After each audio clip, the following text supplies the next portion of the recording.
We begin in the name of the Father, and of the Son, and of the Holy Spirit. Amen.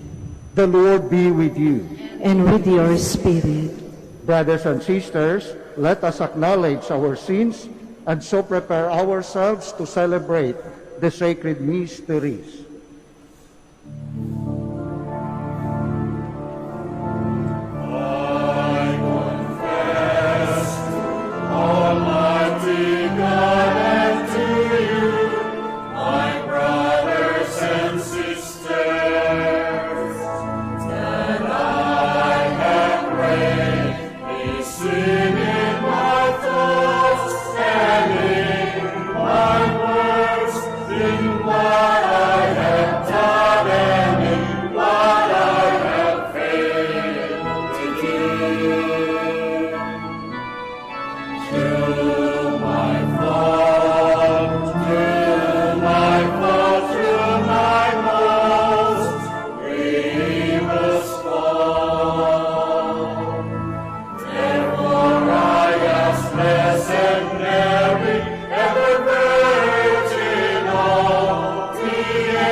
May Almighty God have mercy on us, forgive us our sins, and bring us to everlasting life.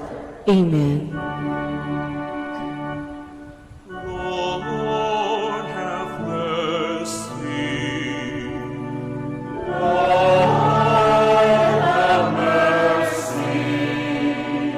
Christ, have mercy.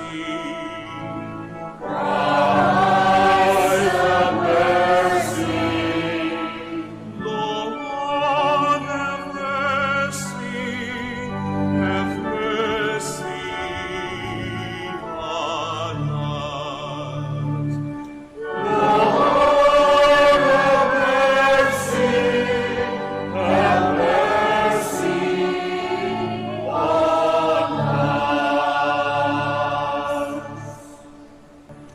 Let us pray. Almighty and eternal God, who through the regenerating power of baptism have been pleased to confer on us heavenly life, grant, we pray, that those you render capable of immortality by justifying them may, by your guidance, attain the fullness of glory. Through Christ our Lord. Amen. Please be seated.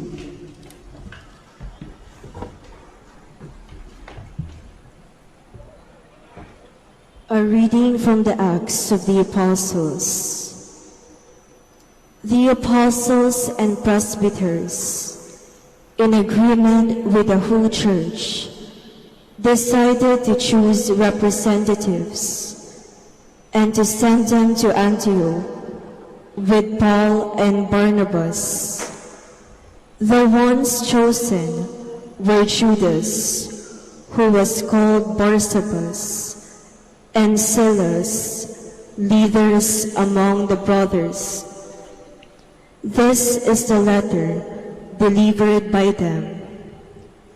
The apostles and the presbyters, your brothers, to the brothers in Antioch, Syria and Cilicia of Gentile origin, greetings. Since we have heard that some of our number who went out without any mandate from us have upset you with their teachings and disturbed your peace of mind, we have with one accord decided to choose representatives and to send them to you along with our beloved Barnabas and Paul, who have dedicated their lives to the name of our Lord Jesus Christ.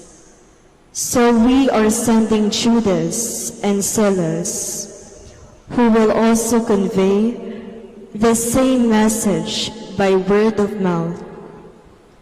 It is the decision of the Holy Spirit and of us not to place on you any burden beyond these necessities, namely, to abstain from it, sacrifice to idols, from blood, from meats of strangled animals, and from unlawful marriage.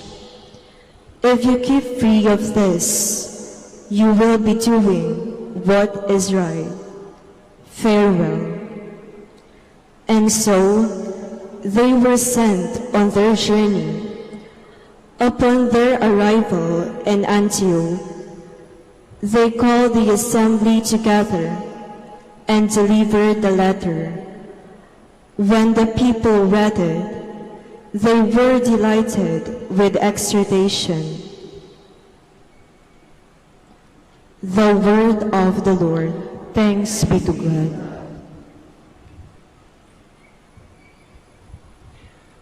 I will give you thanks among the peoples, O Lord.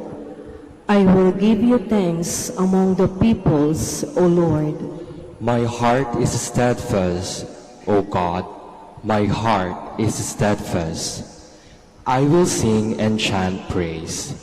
Awake, O my soul, awake, lyre and harp. I will wake the dawn. I will give you thanks among the peoples, O Lord. I will give thanks to you among the peoples, O Lord. I will chant your praise among the nations. For your mercy towers to the heavens, and your faithfulness to the skies. Be exalted above the heavens, O God, above all the earth, be your glory. I will give you thanks among the peoples, O Lord. Please stand.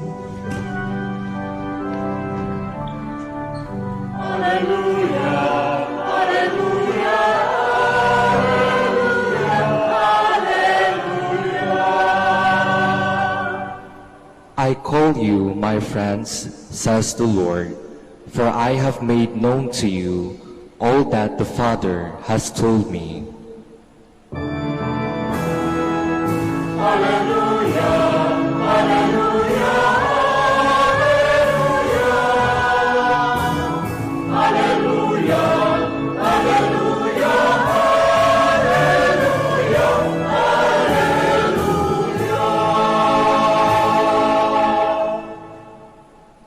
The Lord be with you. And with your spirit. A reading from the Holy Gospel according to John. Glory to you, O Lord. Jesus said to his disciples, "This is my commandment. Love one another as I love you. No one has greater love than this, to lay down one's life for one's friends. You are my friends if you do what I command you. I no longer call you slaves, because a slave does not know what his master is doing. I have called you friends, because I have told you everything I have heard from my Father.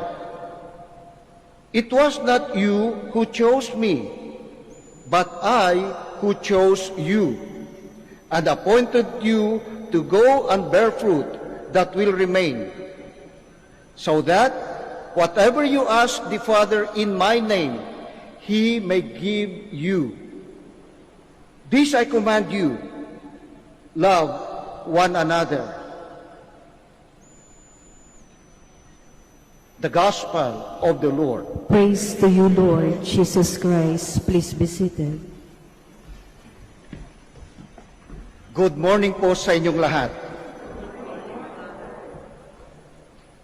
Ito pong ginagawa natin ngayon ay Misa de Gracia.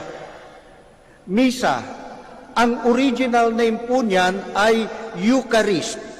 At ang Eucharist literally means thanksgiving. Gracia, gift from God. Kaya itong Misa de Gracia na ginagawa natin ay thanksgiving natin sa lahat ng mga natatanggap natin na gifts from God. At ang makakapag-celebrate lang ng Misa de Gracia ay yung mga katulad natin na mga taong may pananampalataya sa Diyos. Ang taong walang pananampalataya sa Diyos, hindi siya makapag-celebrate ng Misa de Gracia.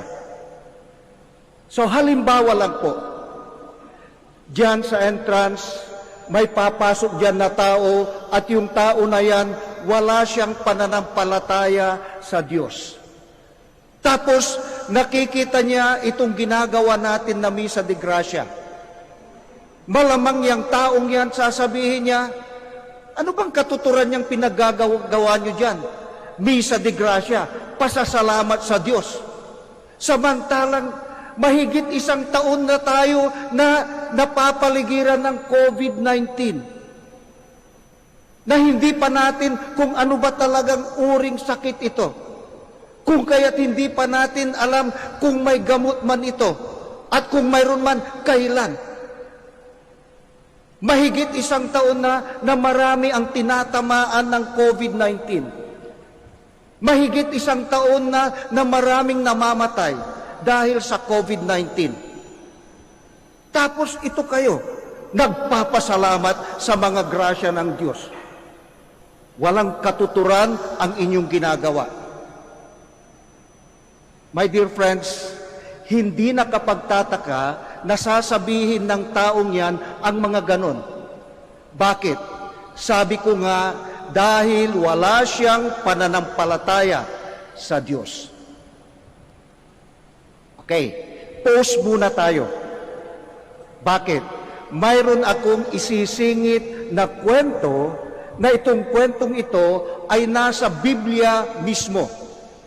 It is from the book of Job. At ito ay tungkol sa isang lalaki na ang pangalan niya ay Job. Itong si Job, ang pinakamayaman na tao doon sa kanilang lugar. Mayaman siya sa mga anak. Mayroon siyang 7 anak na lalaki at 3 anak na babae. Ang dami-dami niyang magkakaibang klase ng hayop. Yung iba, 500, yung iba, thousands ang alaga niyang hayop. At ang dami-dami niyang mga servants. At siya ang may pinakamalawak na mga pag-aari doon sa kanilang lugar. Pero po, higit sa lahat, si Job ay may napakatibay na pananampalataya sa Diyos. Now, one time, nag-uusap daw ang Diyos at saka si Satanas. Tinanong ng Diyos si Satanas, o saan ka galing? Sagot ni Satanas, galing ako na namasyal diyan sa ibabaw ng lupa. Tinanong ng Diyos si Satanas, napansin mo ba yung aking servant na si Job? Siya ay may napakatibay na pananampalataya sa akin. Sabi daw ni Satanas, siyempre matibay ang pananampalataya niya sa iyo, kasi ang dami mong ipinagkaloob sa kanya na kayamanan. Pero subukan lang natin, bawiin mo lahat ng ipinagkaloob mo sa kanya. At itatakwil ka niya, tatalikuran ka niya. Sagot daw ng Diyos, o di subukan mo, sabi niya kay Satanas. So ano ang nangyari?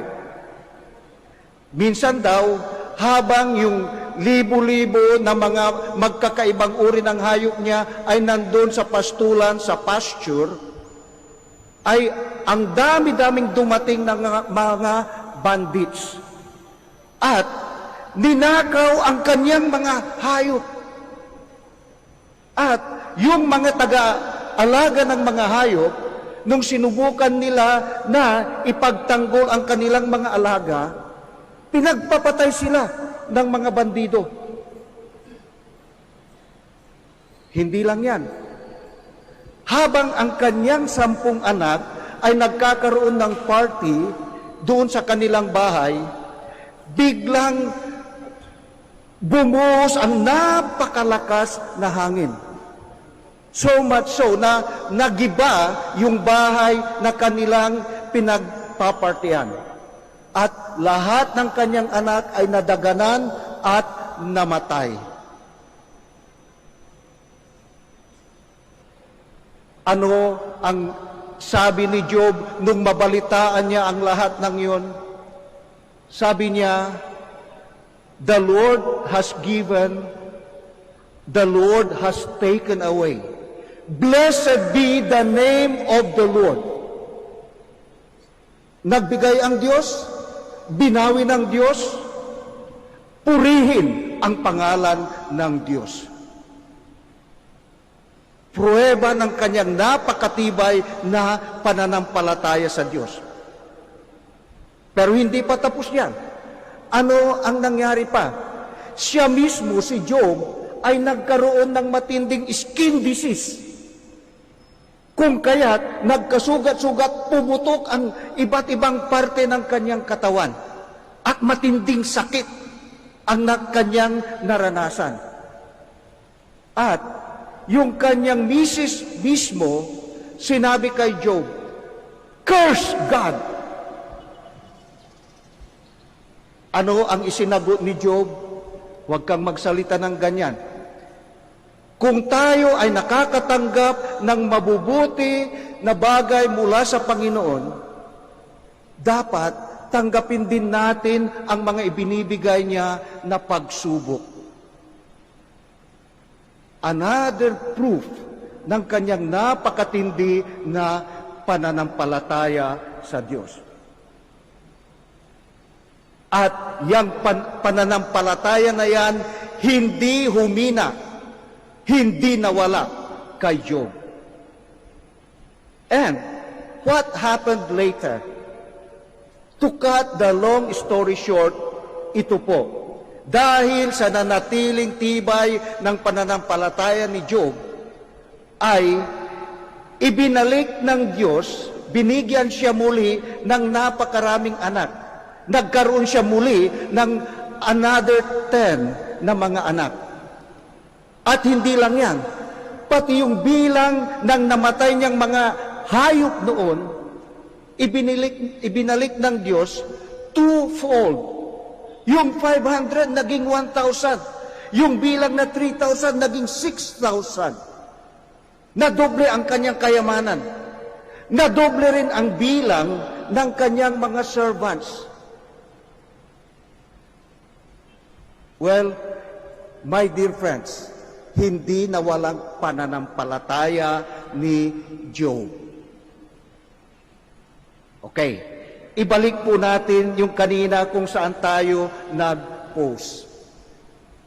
At ito po, my dear friends, sabi natin kanina, sa taong walang pananampalataya, hindi niya maiintindihan kung bakit nagkakaroon tayo ng misa de gracia, misa ng pasasalamat, samantalang nandito pa tayo mahigit 1 taon na under COVID-19, na wala pa tayong katiyakan kung kailan ito matatapos, kung may gamot ito. Pero ganun pa man, dahil sa napakatibay na pananampalataya natin sa Diyos, ay nandito pa rin tayo, sinasabi natin, "Salamat, Panginoon, blessed be the name of the Lord." With Job, sinasabi natin, nakakatanggap tayo ng mabubuti mula sa Panginoon, tanggapin din natin ang kanyang mga ibinibigay na pagsubok. That is our attitude. Why? Tayo kasi ay mga taong may matibay na pananampalataya sa Diyos. At yung matibay na pananampalataya natin sa Diyos, wag na wag lang tayong bumitaw sa Kanya. Yan ang dahilan kung bakit tayo pa rin ay makakapag-celebrate ng Misa de Gracia. At bakit? Kasi isipin nyo lang ha, kung halimbawa, tayo dito, mga tao tayo na walang pananampalataya, tapos ngayon nandito tayo sa gitna ng COVID-19, ano nang mangyayari sa atin? Wala tayong Diyos na masasandalan. Wala tayong Diyos na makakapitan. Anong mangyayari sa atin? Mawawalan tayo ng pag-asa. Malamang yung iba ay magpapakamatay na. Malamang yung iba ay magkaka-depression. Malamang yung iba ang pamumuhay nila ay yung parang proverbial chicken who walks without head. Parang manok na walang ulo, naglalakad-lakad yan, walang direksyon. Ganyan ang mangyayari sa taong walang pananampalataya sa Diyos sa kalagitnaan nitong COVID-19. Kaya po, mga kapatid, huwag nating pabayaan na mawala. Bagkus, ipagdasal natin na lalong tumibay ang pananampalataya natin sa Diyos. Our faith in God will save us. Si Kristo mismo ang nagsabi nito. In the Gospel of John, He said, "Whoever lives and believes in me will not die." Ano ang ibig niyang sabihin? Sino man ang taong may pananampalataya sa akin at namumuhay siya ayon sa pananampalatayang yan, ay magkakaroon siya ng buhay na walang hangganan. Ang ibig niyang sabihin, magkakaroon siya ng gantimpala na mapunta sa langit, kasama niya ang Diyos forever and ever. Yan mismo ay pangako ng ating Panginoong Hesukristo. Therefore, huwag pabayaan ang pananampalataya at humingi tayo palagi ng lakas ng pananampalataya na yon with the help of our nanay, Our Lady of Manawag. Siya ay ina at napakabuting ina, kung kaya't bilang napakabuting ina, ipagdarasal niya sa kanyang anak ang pananampalataya natin na sana manatili at lalong tumibay even in the midst of COVID-19. Amen. Please stand.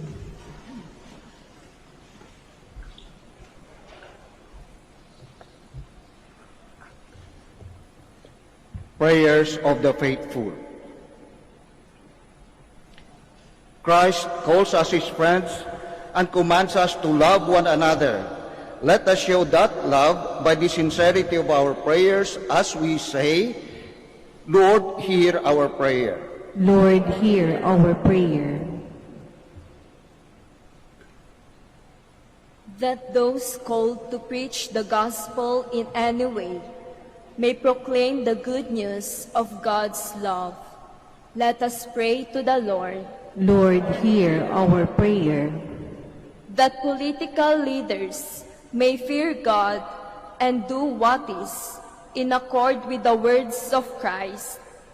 Let us pray to the Lord. Lord, hear our prayer. That married couples may take to heart our Lord's command to love one another, even in the most trying situations. Let us pray to the Lord. Lord, hear our prayer. That the sick and the handicapped may find love in those who care for them. Let us pray to the Lord. Lord, hear our prayer. That God may grant eternal peace to our departed brethren. Let us pray to the Lord. Lord, hear our prayer. Lord God, hear our prayers and let your love grow in us. We ask this through Christ our Lord. Amen. Please be seated.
Please stand.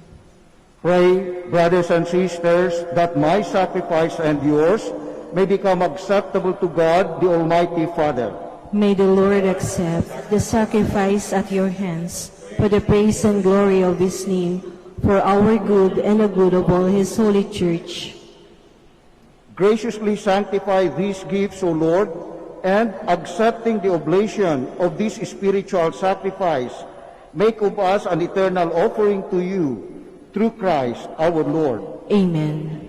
The Lord be with you. And with your spirit, Lift up your hearts. we lift them up to the Lord. Let us give thanks to the Lord our God. It is right and just, It is truly right and just, our duty and our salvation, at all times to acclaim you, O Lord, but in this time above all, to praise you yet more gloriously, when Christ our Passover has been sacrificed.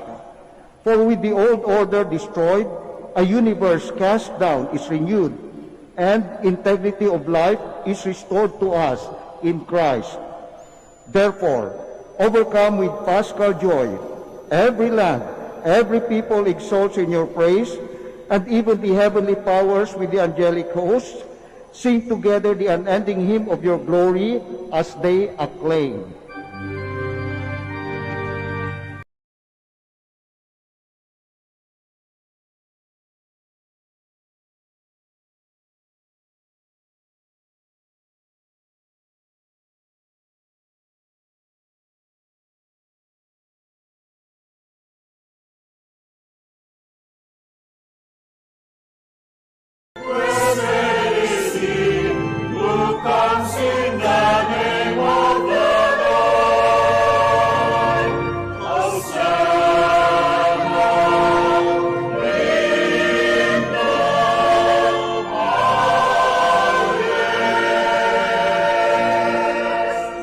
Please kneel. You are indeed holy, O Lord, the fount of all holiness. Make holy, therefore, these gifts by sending down your Spirit upon them like the dew fall, so that they may become for us the body and blood of our Lord Jesus Christ.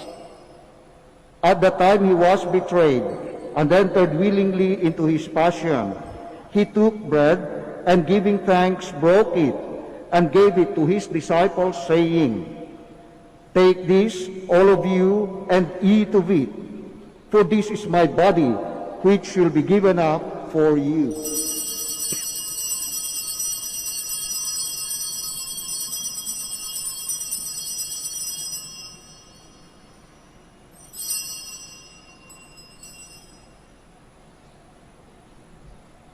In a similar way, when supper was ended, he took the chalice, and once more giving thanks, he gave it to his disciples, saying, "Take this, all of you, and drink from it, for this is the chalice of my blood, the blood of the new and eternal covenants, which will be poured out for you and for many for the forgiveness of sins.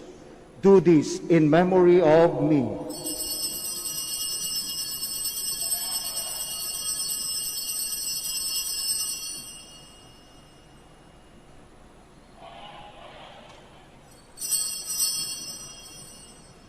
The mystery of faith.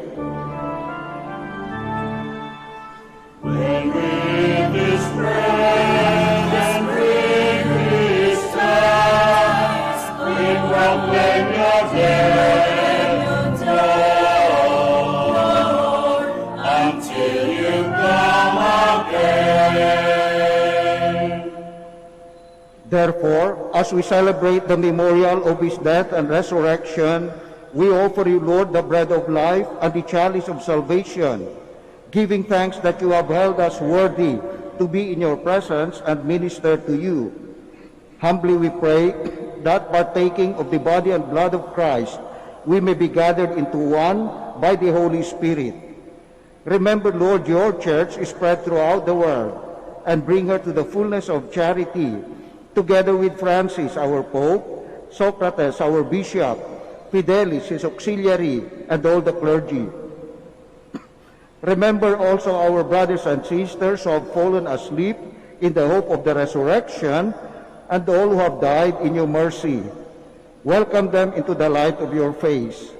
Have mercy on us all, that with the Blessed Virgin Mary, Mother of God, with blessed Joseph, her spouse, with the blessed apostles, and all the saints who have pleased you throughout the ages, we may merit to be co-heirs to eternal life, and may praise and glorify you through your Son, Jesus Christ.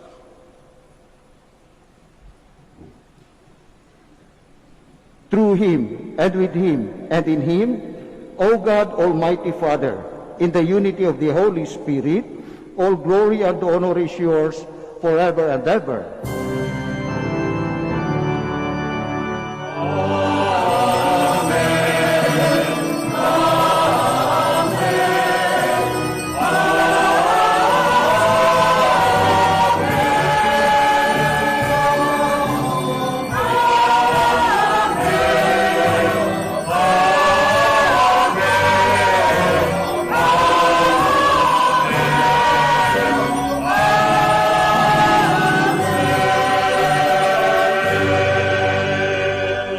Please stand.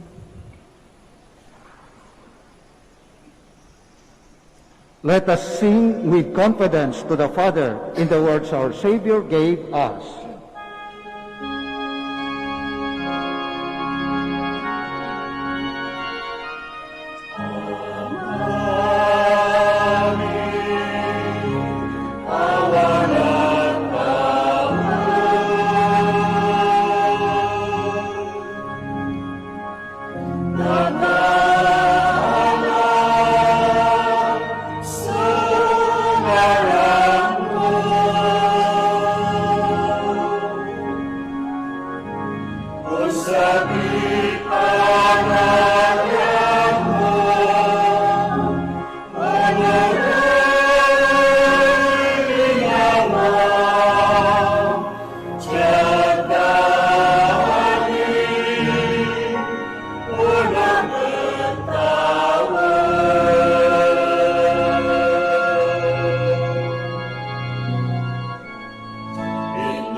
Deliver us, Lord, from every evil. Graciously grant peace in our days, that by the help of your mercy we may be always free from sin and safe from all distress, as we await the blessed hope and the coming of our Savior, Jesus Christ.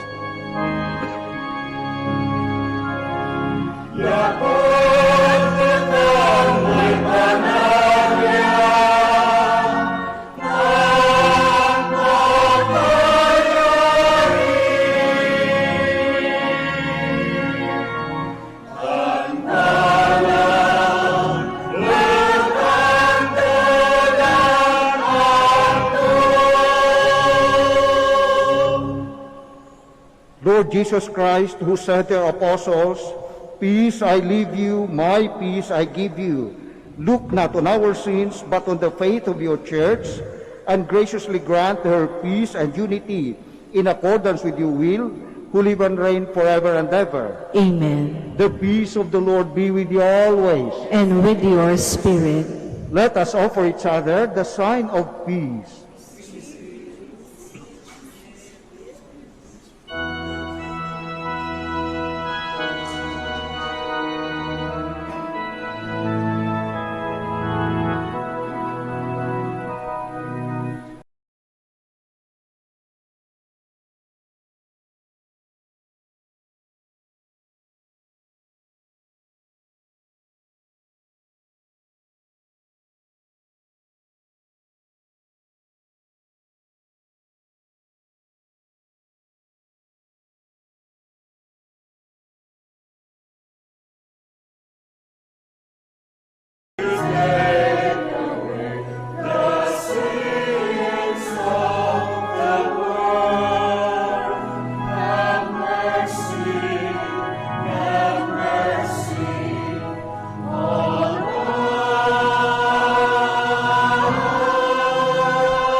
Please kneel. Behold the Lamb of God. Behold him who takes away the sins of the world. Blessed are we who are invited to the supper of the Lamb. Lord, I am not worthy that you should enter under my roof, but only say the word, and my soul shall be healed.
Please stand.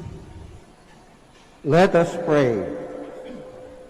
We have partaken of the gifts of this sacred mystery, humbly imploring, O Lord, that what your Son commanded us to do in memory of him may bring us growth in charity. Through Christ our Lord.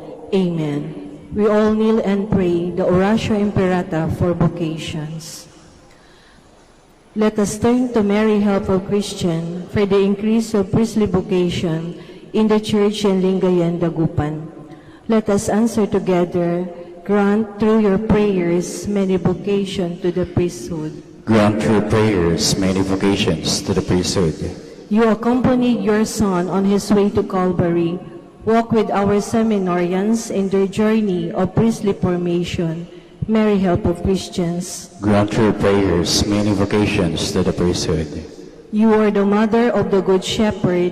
Inspire our youth to follow the voice of your Son and courageously answer his call to be shepherds. Mary, help of Christians. Grant through prayers many vocations to the priesthood. You were with the apostle in prayer on Pentecost Day. Stay with us in prayer so that the fire of the Spirit may descend on our young men seeking their vocation in life. Mary, help of Christians. Grant through prayers many vocations to the priesthood. Your Son entrusted to you, the beloved disciple at the foot of the cross.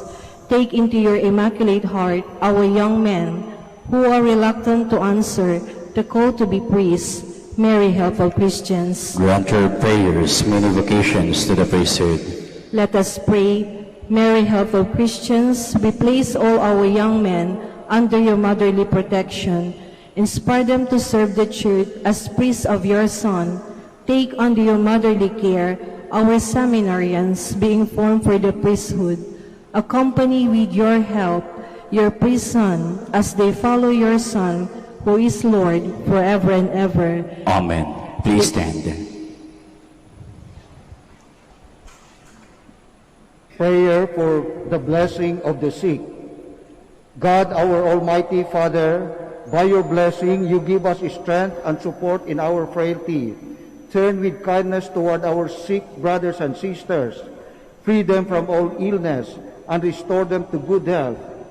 Through the intercession of Our Lady of the Rosary of Manaoag, so that in the sure knowledge of your goodness they will gratefully bless your holy name. Through Christ our Lord. Amen. Prayer for the blessing of rosaries and other religious articles. In memory of the mysteries of the life, death, and resurrection of our Lord Jesus Christ, and to the honor and glory of the Blessed Virgin Mary, Mother of Christ, Mother of the Church, Our Lady of the Rosary of Manaoag, may your rosaries, images, candles, oil, and other religious articles be blessed and made holy in the name of the Father, and of the Son, and of the Holy Spirit. Amen.